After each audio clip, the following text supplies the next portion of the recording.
He was so egregious, I put in my contract that I won't work with Ricky Smiley again unless he's in a dress. Him and Tyler Perry can't play a man to save their life. They play good women, and I believe that the best actor should be in the best role. Then you ask, why you not a movie star? I didn't want to be a movie star. This the same Negro that hated on Bernie with this same thing. I didn't want to be a movie star. No, you couldn't be a movie star. There are 30,000 new scripts in Hollywood every year. Not one of them asks for a country bumpkin black dude that can't talk good over KB and look like Mr. Potato Head. There ain't none. This video didn't go viral, it went nuclear. They let Katt out the cage, and he took off. But was everything Katt Williams said true? No. I'm gonna give you my thoughts on this explosive interview and share the moments where I thought Katt Williams went too far. Let's go.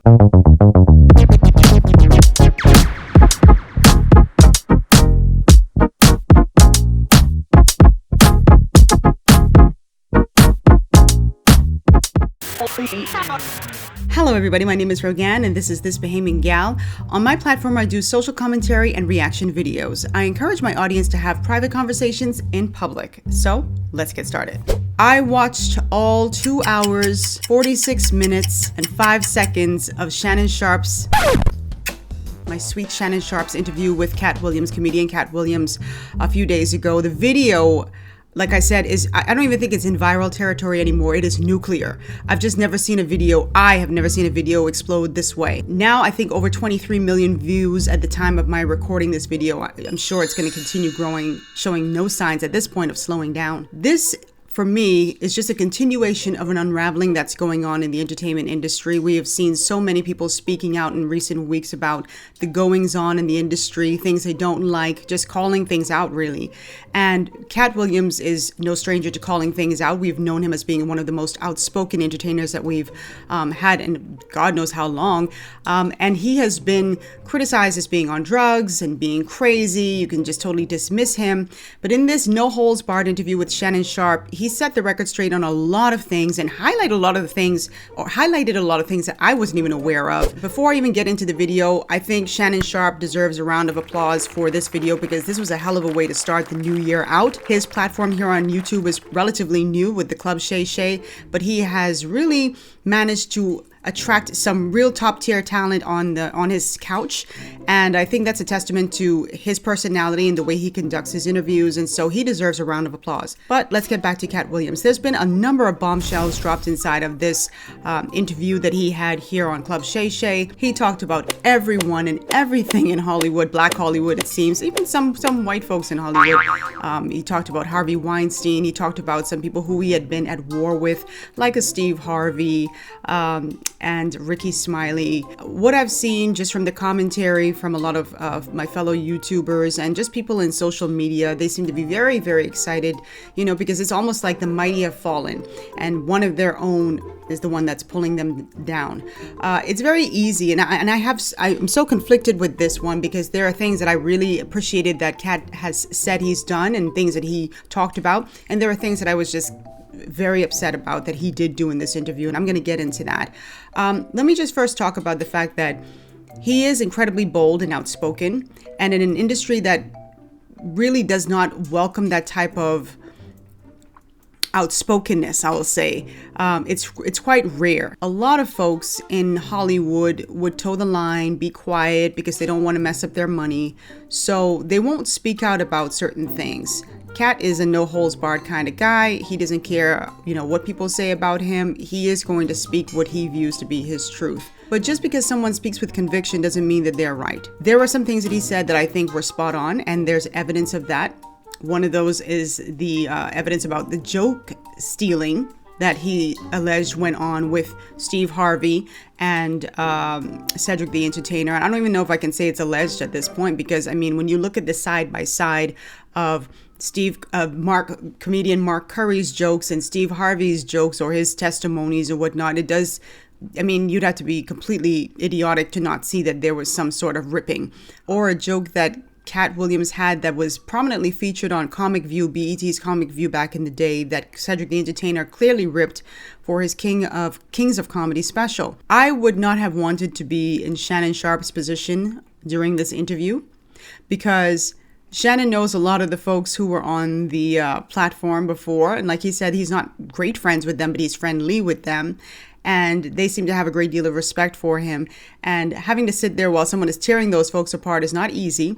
It's incredibly difficult. So I did not envy him in that moment. And I'm just watching his body language, and I can see he's struggling because he wants so badly to commiserate in some respects with what Katt is saying, you know, and not be standoffish, but at the same time not give in too much to Katt, because at the end of the day, you still have to deal with these other folks. One of the things that really put bees in his bonnet, Katt Williams that is when he heard that host Ricky Smiley had told Shannon Sharpe that he was supposed to be Money Mike on one of the Friday series. You gonna set the record straight? Are you kidding me? You let Ricky Smiley sit here and you said out that mouth, you stole Friday After Next, the one I was in? I wish all of America fumbled a bit when that happened. And then he said some stuff that we haven't heard in 100 years in Hollywood. You ain't say nothing. This man told you he had Katt Williams' role. He was gonna be Money Mike. Wait. And Katt Williams was gonna be the Santa Claus. Now three quick points. You mean in Hollywood they cast a 5'5" black Santa Claus that weigh 145 pounds? That's your story. Your story is the Ricky Smiley that couldn't even do curse words because he had a Christian fan base. He was gonna play the pimp. Why you didn't ask him why has he played a woman in more movies than he's played a man? Well, Ice Cube came out and backed what Smiley said, that he was supposed to be in that character. But after they started screening and they saw Katt Williams' interpretation, it was just like, okay, we're going to have Ricky be the Santa, and we'll have Katt Williams do the Money Mike situation, the Money Mike character, which to me was a brilliant move. What's cracking? It's your homie Ice Cube. I just want to clarify. When we bring in a new, comedian, we do have them try out for different roles. So Ricky did give Money Mike a shot, but when we saw him and, we kind of saw how he moved and how he was, auditioning, we decided that he would be a better, Santa Claus, which was, to me, the perfect casting. When we saw Mike, damn, I call him Money Mike. When we saw Katt, when I saw him, I just knew that he was perfect for Money Mike. Katt, said he wrote his role, which, the role was written, but he enhanced it. This is why Katt was so dope in the movie. Money Mike had a small role, about as big as the Santa Claus role, but when we started filming, he was giving us such magic that we kept expanding his role, giving him more to do because he was on point. Props to Katt, because he really did make that character his own, and I couldn't even see anybody else doing that role. That was his first movie role, so he did a fantastic job. But to go on air, to go on Shannon Sharpe's show and to demean Ricky Smiley as if he's just some sore loser guy who's making up a story, that was wrong. I want you to take a listen to what he had to say, because the minute he sat down in the chair, he gave Shannon some props and then he just went off. So here it goes. The truth of the matter is, the Money Mike in the original script got in the bathroom, and that's what Ricky Smiley was okay with. Katt Williams had to take the risk in front of the studios and the cast and our powers that be in his very first movie and say respectfully, humbly, guys, if we talking about anything else, I have no credibility and I have no pull. But we're talking about comedy, right, where I have all the credibility and all the pull. The problem with Friday After Next is we're trying to make a classic comedy. And this comedy involves and is never funny, no matter who it happens to or what the circumstances are. If you would allow me to allow us to do this movie without a black man getting in it, I promise you that it will be twice as funny as it would be with him getting. The plier joke was always in the script, was never we would never ever show that. You know, that's not my style if you look at any of my movies. So, you know, that was never a discussion, you know. You know, at that point in everybody's career, we would listen to a certain extent, but we wasn't gonna change the movie for any actor, you know. We do what we feel, and if it was a scene, it would have been in the movie. There was no reason not to shoot it. But that's not my style. I don't even like that kind of shit in movies on camera. And so, you know, that was, to me, a little discrepancy there. I really appreciated Katt's candor and his forthrightness in this video, but there were things I just was not cool with. I think he got a little too personal with some people. And it was just completely foul. Accusing someone of stealing a joke? Okay, I can listen to it. I feel no way, especially when I look at the side-by-sides of that person's, of his joke, and the way that person did his joke is clear theft. I mean, there's no other way to put it. So I don't care how that person who's accused feels. I don't. But there were some things that he was very foul with. Earthquake. And a lot of people aren't focusing on this. His saying that Earthquake was illiterate or is illiterate, to me, that was not a secret for Katt Williams to reveal to the world. I don't care if the industry knows that. I'm not in the industry. A lot of you aren't in the industry. This man has been in the game for a long time. I don't even know if it's true. If it is, it's still sad that you would do that. That's not your secret to tell. Argue with the person based on what it is that, you know, you're battling with them for. If they said something to you, you know, like go back and forth with that. Like, why did you feel the need, Katt Williams, to even bring that up? So I thought that was mad foul. So let me ask you this. What are your relationship with Steve Harvey, Ricky Smiley, and Cedric The Entertainer as you sit here currently? For 30 years, they're a group. These aren't three random guys. The way that Ricky Smiley kept appearing at all of my auditions is because of Steven said he would tell anybody that, listen, they got a gang on that side. They know what it is.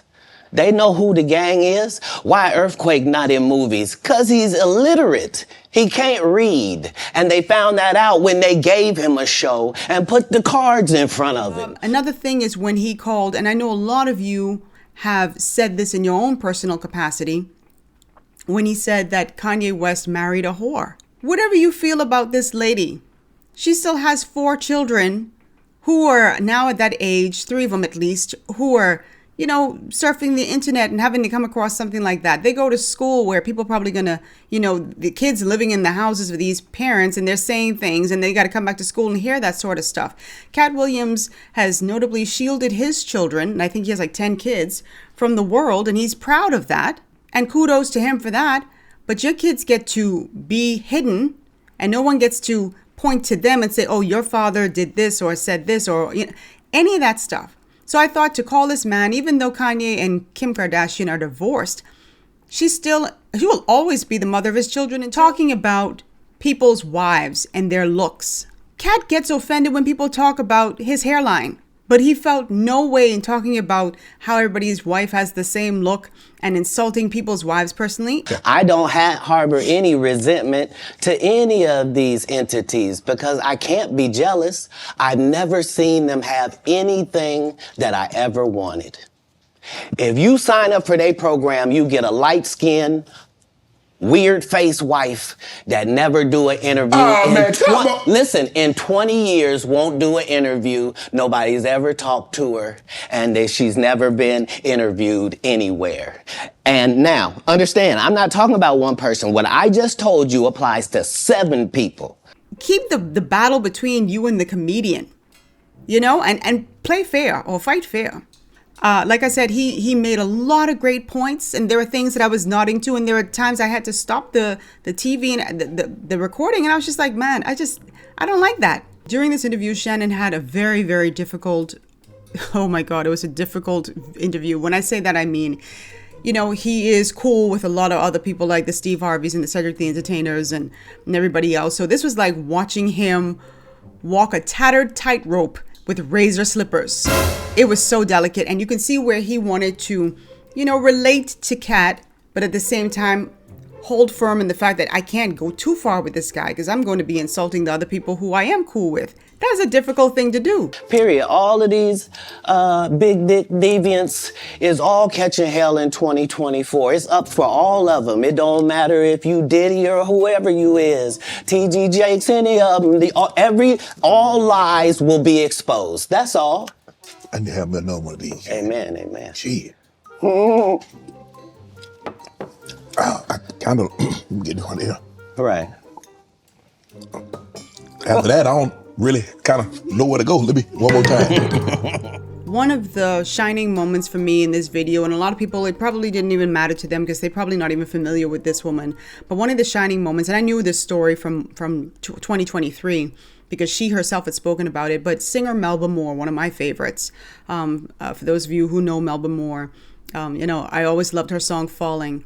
And the fact that she's been in the business so long and doesn't have a star on the Hollywood Walk of Fame, there's a cost to having that star on the Walk of Fame. And she could not afford it. And he quietly went and paid for it. I thought that was one of the bright spots because he didn't have to do it. He's not related to her. I guess he just saw her as someone he really respected and he thought that she was deserving. And he talks about that. You're a very generous man, Katt. You're the sole sponsor of Melba Moore getting a star on the Hollywood Walk of Fame. You did all that on your own. Why?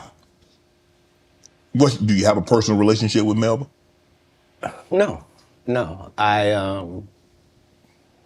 I understood that she was a black woman in a time where it mattered what you look like, and they had a certain thing that they needed you to look like and act like in order to be successful. Right. And she just never did that. She wasn't tall enough. She wasn't fine.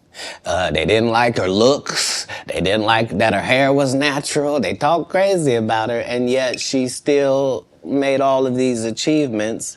And I'm like, understand, I'm already in the Comedy Hall of Fame. I'm already going to heaven no matter what happens. If it ends in a second, I'm up there. So it gives me the leeway to do some things that are simply because it's the right thing to do. So the truth of the matter is they wanted to give me a star, but please don't consider me and this person been sitting on this list this whole time. And just because they ain't got enough money, they can't get they just due? That's crazy. When do you start? That's hurtful. What if somebody can't afford their flowers? You mean they don't get them? No, God don't operate like that. He would send a dummy like me to come and take care of that. I think Katt was hurt and frustrated by a lot of the things that he's been subjected to throughout the years. And I understand his frustration, I do. Particularly when he talked about having a weapon pulled on him at some point and then just seeing the reaction from people. It wasn't really much of a strong reaction. And he said, had it been some other comedian, there would have been a much stronger reaction, but nobody really was checking for him. So I want to address that, right? Because I could see that was a pain point for him. When you become persona non grata, that is the consequence of that. When you are mean-spirited in any way, shape, or form towards your peers, they don't really, there might be people who say, oh, that was messed up that happened, but they don't really care as much because, you have not built a friendship, you have not built a mutual respect, you've been hostile towards people. So when something bad happens to you, even if they're not wishing it happened to you, they really don't care. And so for a lot of people who say, oh, he's right to do what he's doing and right to feel the way he's feeling, take it away from Katt Williams and Hollywood. Because sometimes things you need to be removed from the situation and go right to personalize it so you understand. So let me personalize it. Because as I was listening to the video and he was talking about these people are beneath me and they're mediocre and they shouldn't even be in the same conversation. They shouldn't be in the same sentence as me and all these things. Imagine that you had a coworker. You work, I don't know, in a call center. And you take 50 calls a day, but your coworker takes 300. Kudos. You take 300 calls. You're a star. And your coworker goes out of his or her way to say, you're beneath me.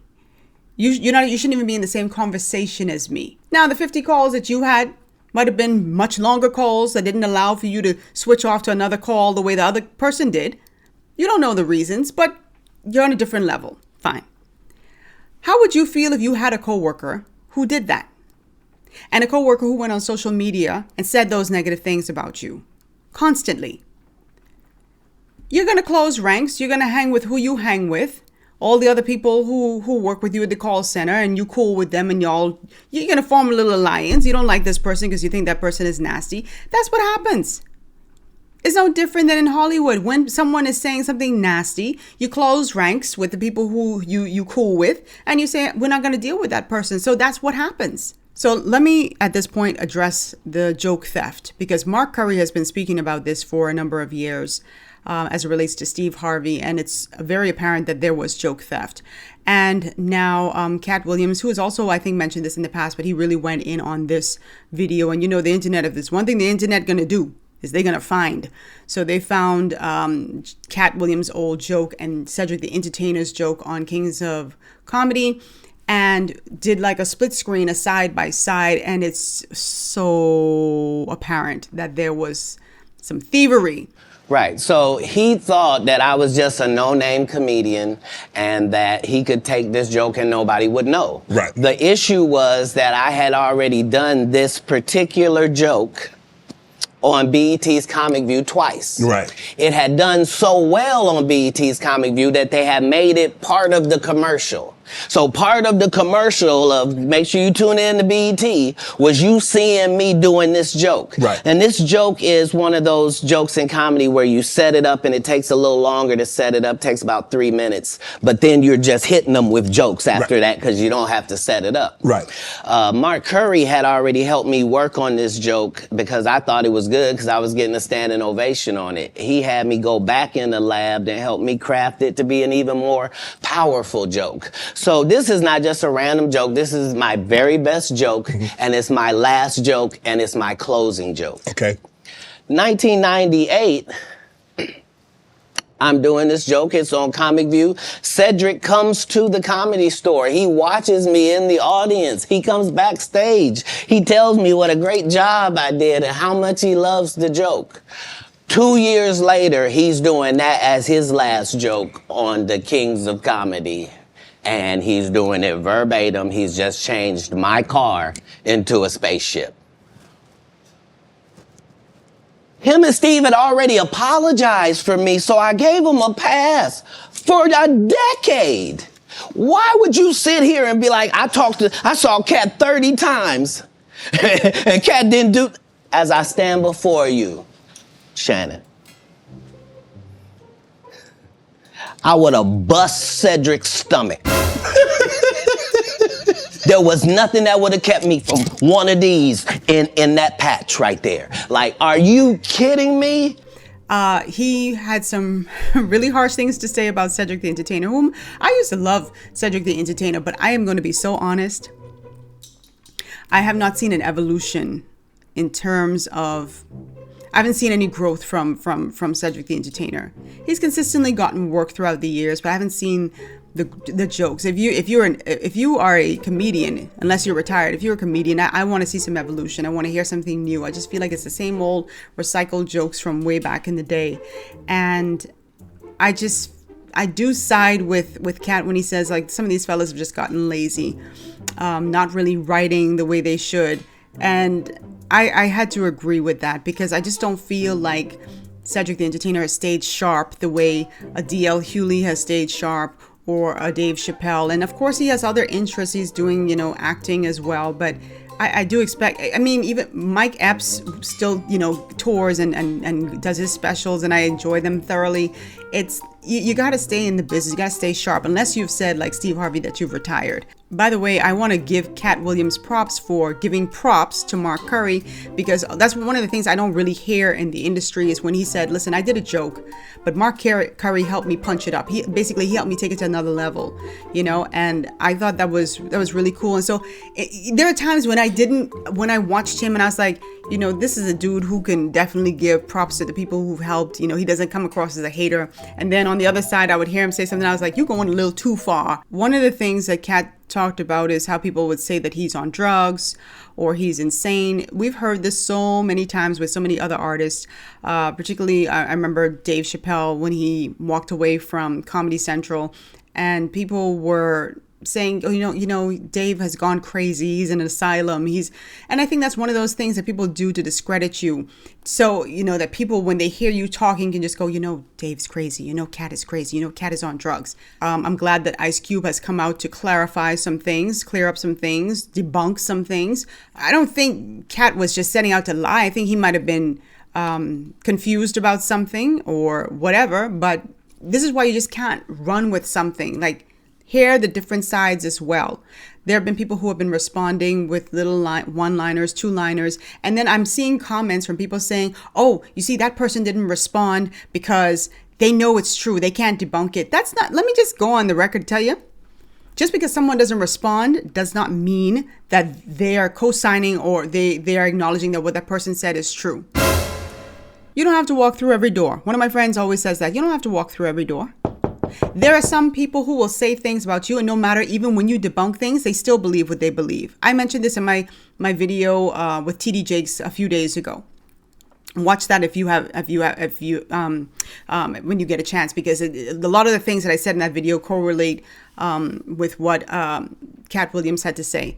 But sometimes some things are so egregious, you don't respond. When someone is talking about your family, you talk about my family. You could talk about me, but you talk about my family. I'm telling you, you say something about my family, it's a wrap. I will never speak to you. But if it's true, then that's a totally different thing. But if you say something that is just foul, so you ain't going to get a response from me. I think if these artists were smart, they wouldn't have even responded. Kevin Hart responded basically saying, bro, you need to get that anger up out of you. And then he went on to promote his film. And people were like, yeah, but you ain't denying what he said. You ain't denying what he said. Why take the time, if you have a movie that's coming out, to address that? Let me quote Wendy Williams. I know, Wendy, Trapsy Wendy Williams. Wendy said, it ain't no news when the wolf howls at the moon. It's only news when the moon howls back. Well said. That's what wolves do. They howl at the moon. You know when it becomes a big deal? Oh my God, the moon howled back. So don't respond to everything. Don't walk through every door. Sometimes you have to let people implode on their own, leave them to their own devices, and you just go on and you do your business. So I thought that response, if you're going to respond, that was probably the most appropriate response. Other than that, I hope Steve and the rest of them never respond. Just leave it alone, because the fire only grows when you feed it. When you give it more air, when you give it more oxygen, then it grows bigger, bigger, bigger. You bring it in your fuel can, you pour more, bigger, bigger. Let it die out. They'll be on to something new next week. Entonces, damas y caballeros, here are my 2 questions of the day. Did Katt Williams go too far in some of the things he said on Club Shay Shay with Shannon Sharpe? Or was it an appropriate response given what he's been going through over these past decades in Hollywood? That's my first. Second of all, because we're talking about comedians and, you know, there's this war about who's better than the next, who's greater than the next. Who are your top 4 comedians on Mount Rushmore? If you had your Mount Rushmore of comedians, who are your top 4? Drop them down below. I'm going to kick it off and say what my top 4 are. And I know I'm going to get criticized to death about this, but this is my top 4. These are my top 4. You might be surprised. Number 1, and this is no particular order, it really isn't. Bill Cosby. Notwithstanding his personal stuff, I'm talking about comedy. Bill Cosby. Dave Chappelle. Bernie Mac. Jerry Seinfeld. Don't come for me don't come for me. Don't come for me. Don't come for me unless I send for you. Don't come for me unless I send for you. Bill Cosby, Dave Chappelle, Bernie Mac, Jerry Seinfeld. I love Seinfeld. I'm not going to lie. And I'm not going to change up anything because the audience is going to be like, girl, you tripping. Those are my favorites. Who's on your Mount Rushmore? Drop it down below. I'll see you guys next time. Bye. This is the reckoning. 2024.